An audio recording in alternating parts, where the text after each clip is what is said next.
E aí pessoal, tudo bem? Vamos lá. Tem uma circunstância aqui, toda vez que a gente altera o código fonte, a gente tem que reiniciar o serviço, certo? Tem que parar o serviço de novo. Existem alguns pacotes do Node bem bacanas que vai ajudar bastante a gente aqui nesse projeto, que deixa ele mais produtivo pra gente, né? O primeiro deles que eu queria instalar aqui é o Nodemon. Então eu vou instalar ele e vocês vão ver como é que funciona, tá? Então a gente vai rodar aqui npm install Nodemon, melhor, npm install --save dev Nodemon. Por que dev? Porque eu só quero salvar a dependência no meu ambiente de desenvolvimento, porque eu não preciso dele em produção. O que ele vai fazer? O que ele vai fazer aqui? Ele vai, toda vez que a gente salvar o nosso código fonte, toda vez que a gente der um Ctrl S aqui, ele simplesmente reinicia o serviço pra gente. Ok? Vamos ver como é que vai ficar aqui. Eu vou dar um pause no vídeo para ele agilizar aqui a instalação, beleza? Para não ficar muito comprido. Mas ele também é rapidinho. Pronto, já instalou. Foi rápido, vai ver. Então, além de instalar ele aqui, o que a gente tem que fazer agora? A gente tem que vir aqui nesse arquivo, package.json. Como é que funciona? Aqui, ó, tá vendo esses scripts? Esses scripts é o que ele executa quando a gente faz assim, por exemplo, npm start. Aliás, npm test. Se eu fizesse npm test, ele já ia executar esse cara aqui, ó. Então o que eu vou fazer? Eu vou criar um aqui que é o start. Aí, no start, o que eu vou fazer? Eu vou colocar nodemon server.js. Na verdade, deixa eu rodar aqui, ó. Só fazer um testezinho.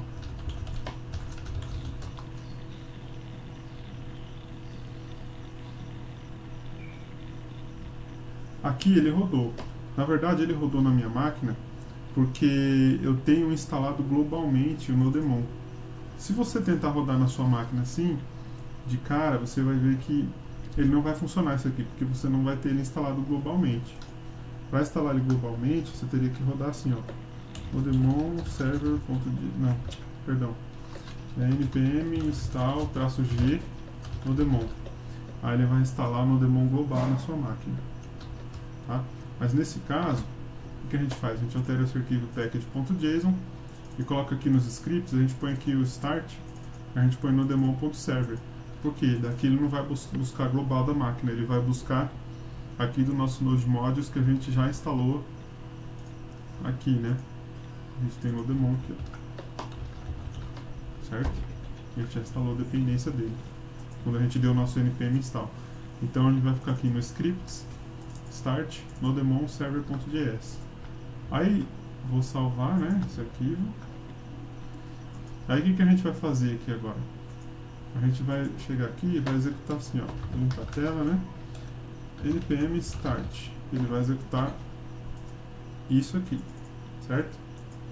Vamos ver. Ah lá, foi a mesma coisa que eu digitar nodemon server.js, né? E aí vamos fazer um teste. O que acontece aqui? Vamos pegar aqui os produtos, vai.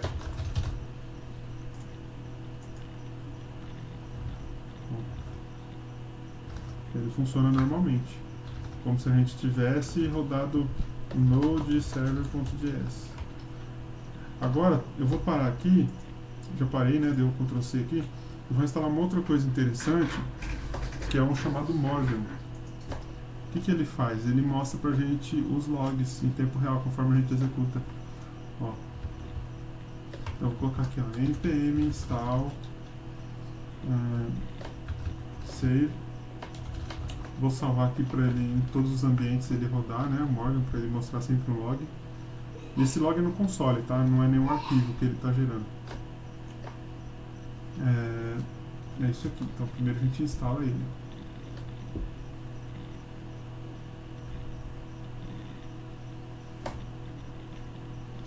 Beleza, uma vez que a gente instalou ele, a gente tem que vir aqui no app.js e incluir ele aqui, ó. Então eu vou criar uma constante para ele também.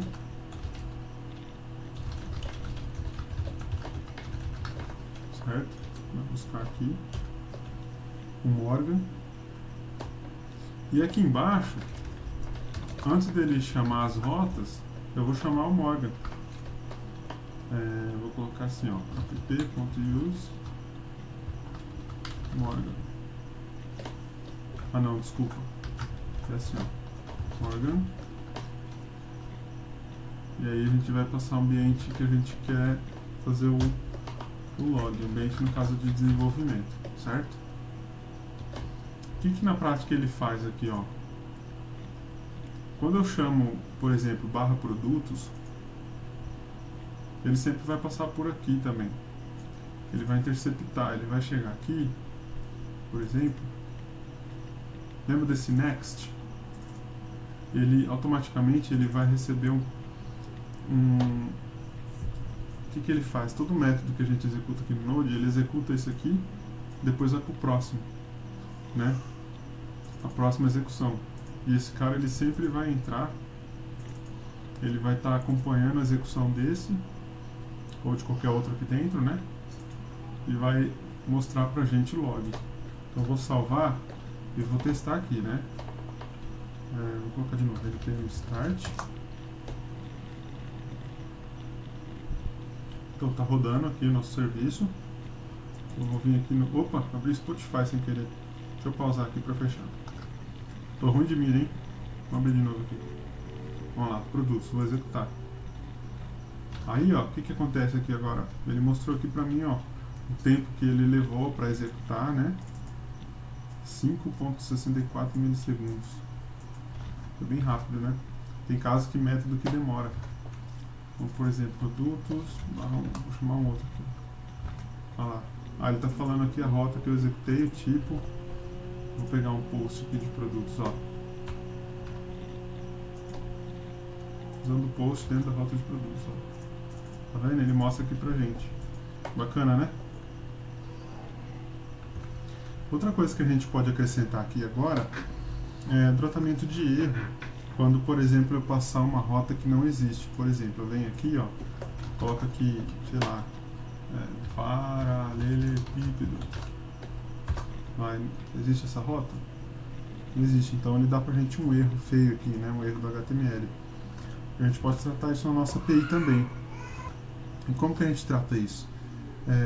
Primeiro a gente tem que entender que o Morgan, quando ele chega aqui, quando a gente chama o server.js, ele executa aqui e ele continua rodando, ele inicia um serviço, certo? Quando a gente chama a rota específica, ele vai executar o método da nossa rota e ele vai parar por ali, certo? Por exemplo, eu chamo barra produtos alguma coisa, ele nunca vai executar pedidos aqui, ele vai executar produtos e o método que a gente chamou. Então, o que acontece? Qualquer método que eu criar aqui embaixo, sem rota nenhuma, por exemplo, assim, ó, ele vai passar, se ele passar por todos os outros sem nenhuma requisição específica, ele vai vir para cá. Então, por exemplo, ó, rec is next. É um método normal que a gente está criando, igual aos outros, só que eu não tenho uma rota definida. Se ele passar por aqui, por todos os outros, não entrar em nenhum, ele vai para cá. Então, vou, por exemplo, aqui, vou pegar aqui constante, linha, vou colocar erro,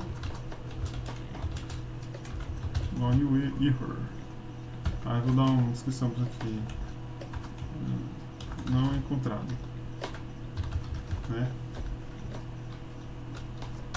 E aí esse erro eu vou retornar aqui, erro.status 404. Então agora eu vou colocar esse next aqui, ó, next error, desculpa. E aí o que ele faz? Quando ele chega aqui, ele vai disparar o próprio erro, em vez de ir para um next qualquer, em vez de seguir a vida aqui, como se não tivesse nenhum método, né? Então ele vai disparar esse erro que a gente está fazendo aqui. Então depois, o que a gente faz? A gente tem que... Aqui ele só está indo para o próximo, né? Então, como diz aqui next, passando o erro. Ele está falando o seguinte, a gente está criando um erro porque não encontrou nada antes. E aí ele vai para o próximo. Só que qual que é o próximo? O próximo agora a gente tem que criar. Só que nesse caso a gente recebe aqui o erro também. Né? Vou criar aqui error, request response e next. Né? Então o que ele executar aqui dentro, ele já vai vir aqui do erro. Por que que a gente faz isso? Porque quando a gente fizer uma aplicação aqui com banco de dados e tudo, ele vai pegar qualquer outro erro que der lá dentro. Vamos supor que eu tenho um conteúdo aqui dentro desse método e ele dá um erro qualquer aqui no banco de dados, por exemplo, vai dar um timeout no banco de dados. Aí ele vai entrar nesse erro aqui, ó. Tá? Não foi esse cara que enviou, mas toda vez que der qualquer erro em qualquer outro método aqui dentro, ele vai parar aqui por causa desse erro aqui. E aqui agora a gente vai implementar aqui dentro o que a gente vai fazer com esse erro que vai retornar. Então a gente vai colocar aqui, né, this.status, e o status que a gente vai retornar nesse erro, ele pode ser o próprio status do erro que já está recebendo aqui, né? Nesse caso aqui vai ficar error.status, que é esse caso aqui que a gente definiu aqui, que está passando para cá. Esse next vai chamar esse método e vai entrar nesse status aqui. Então se ele entrar aqui, o status vai ser 404. Ou, se não for definido o status, a gente passa 500 que é um erro padrão do HTTP para método, para quando dá qualquer erro na aplicação, certo? Então eu vou colocar a resposta aqui, né, ó, e retornar um JSON. O que a gente põe aqui? Por exemplo, a gente pegar aqui o próprio erro, né, e aí dentro dele a gente tem a mensagem. E a mensagem a gente vai pegar aqui o error.message, né? Nesse caso aqui, esse message, quando ele entrar aqui é a própria mensagem, ou quando ele entrar em algum outro erro do sistema, ele vai colocar esse aqui, né? Um erro, por exemplo, que vem do banco de dados. Então a gente salva aqui, né? O Nodemon já vai atualizar pra gente. E a gente vai rodar aqui um exemplo, né? Cadê aqui? Vamos ver. Ó, ele já deu na verdade um erro, ele já entrou, ó, tá vendo? Erro.status não é uma função. O que ele está falando aqui? Na prática, na prática já é isso aqui que está errado, né? Na verdade o status a gente não define ele como uma função aqui. Ele é uma propriedade, então é assim que a gente define, né? Então agora o que a gente faz? A gente vai testar aqui, ó. Na hora que a gente executar os produtos, ó. Ou, por exemplo, paralelepípedo, né? O que ele faz? Ele vem pro não encontrado. Quem que é esse não encontrado? É a nossa mensagem customizada aqui, ó. Certo? Aí ele vai juntar o retorno que a gente preencheu automaticamente. Bom, e é isso. Então nesse vídeo a gente gravou, a gente mostrou aqui como que instala o Nodemon, né? Que ele atualiza automaticamente. Quando a gente dá um Ctrl S, ele dá um restart no server. E tem o Morgan, né? Aqui que faz ele mostra o log aqui pra gente. E agora o tratamento de erro aqui. Quando ele não encontra nenhum, ele vai automaticamente chamar 404. Ou quando ele encontra algum outro erro qualquer e não passa o status, ele assume 500 e demonstra o erro dentro da aplicação que retornou, como por exemplo um timeout no banco. E é isso aí. Obrigado.